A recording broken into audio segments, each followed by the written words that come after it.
Yang kedua Ziyadatul Khair 9C. Yang ketiga Rihandani 8I.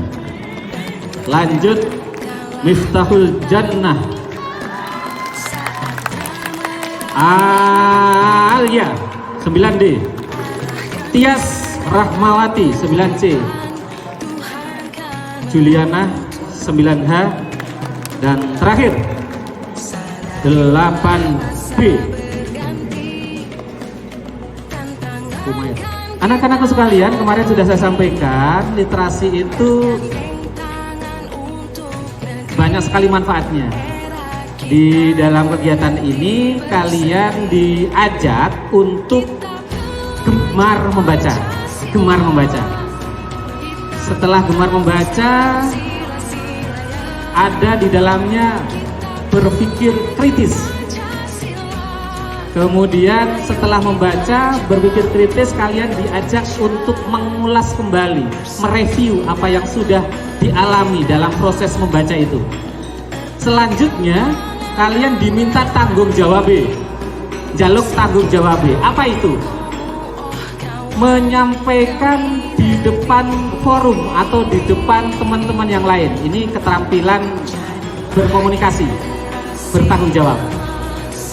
Kemudian dalam proses presentasi di depan teman-temannya ini ada yang namanya kemampuan keterampilan berpikir.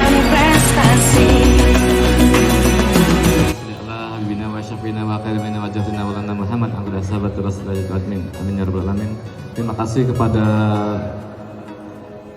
Wakasih Keseluruhan Bapak Teguh yang telah menyiapkan acara ini. Terima kasih kepada seluruh.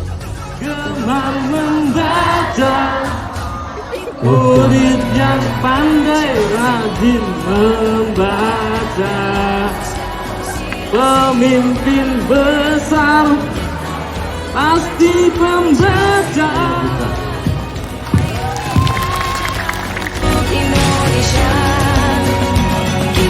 Alhamdulillah, Sofi Aula ini tidak menyukai dengan menulis dan mengarang.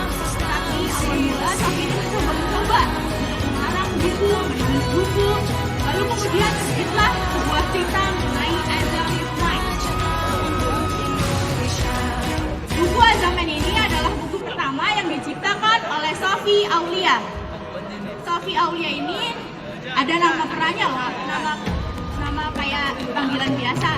Namanya tuh Jupi atau Jupiter Play.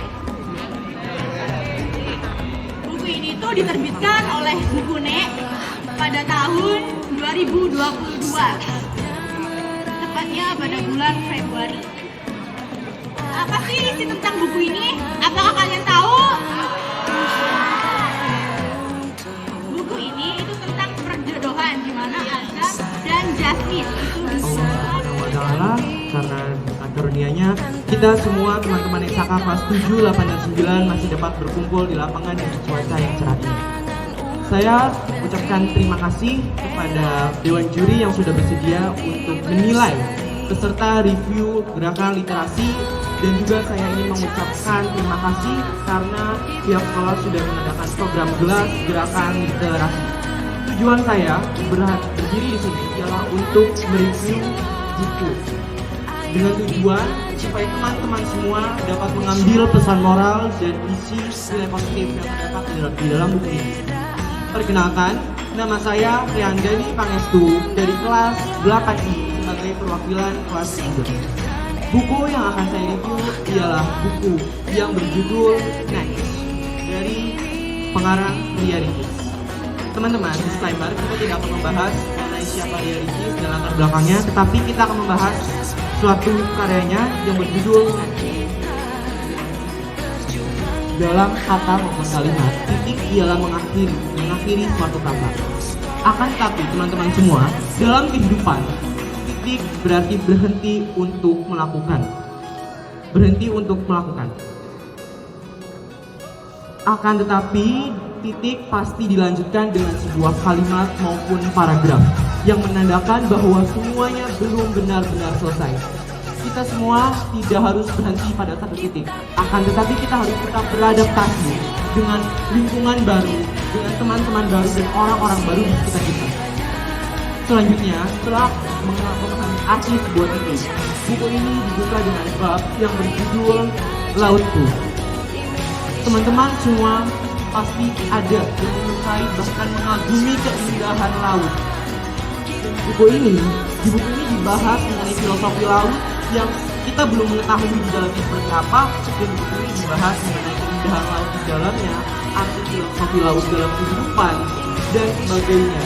Banyak sekali. Mengeluarkan cahaya. Alangkah terkejutnya Kokoro ketika dia menemukan di dalam cermin tersebut ternyata ada sebuah kastil yang sangat megah. Gak hanya sampai di situ, ternyata yang ada di dalam kastil itu bukan cuma Kokoro, tapi ada 6 remaja lain yang memiliki kondisi sama seperti Kokoro.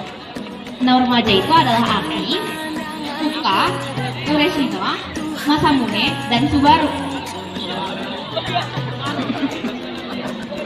Oh iya, sama Rion. Terima kasih ya. Nah, pas mereka lagi kebingungan nih, kenapa sih mereka tiba-tiba ada dalam kastil tersebut? Tiba-tiba muncul seorang gadis kecil yang memakai topeng serigala, yang menyebut dirinya Sang Dewi Serigala. Sang Dewi Serigala lalu menjelaskan kenapa sih mereka bertujuh dikumpulin di kastil ini. Ternyata mereka diberi tugas buat nyari kunci kamar permohonan. Siapapun yang dapat kunci kamar permohonan, maka apapun permintaannya bakal dikabulin. Tapi pas kejadian itu terjadi, maka kastil terpencil dan seluruh memori mereka tentang kastil terpencil akan hilang tanpa jejak. Pesan moral yang dapat diambil dari cerita ini adalah kita diajak untuk melihat sudut pandang dari remaja dan permasalahan yang mereka alami, karena masih banyak sebenarnya permasalahan-permasalahan yang sering dianggap remeh oleh orang dewasa, seperti pembulian, diledek karena kurang good looking, dicap aneh karena memiliki kesenangan yang berbeda, atau bahkan dikucilkan. Kita diajak untuk lebih peduli terhadap sekitar kita, terhadap teman-teman kita, Allah Subhanahu wa Ta'ala, dan segala ciptaannya. Berdoa dan menjauhi maksiat serta indahnya kesederhanaan dan kasih sayang.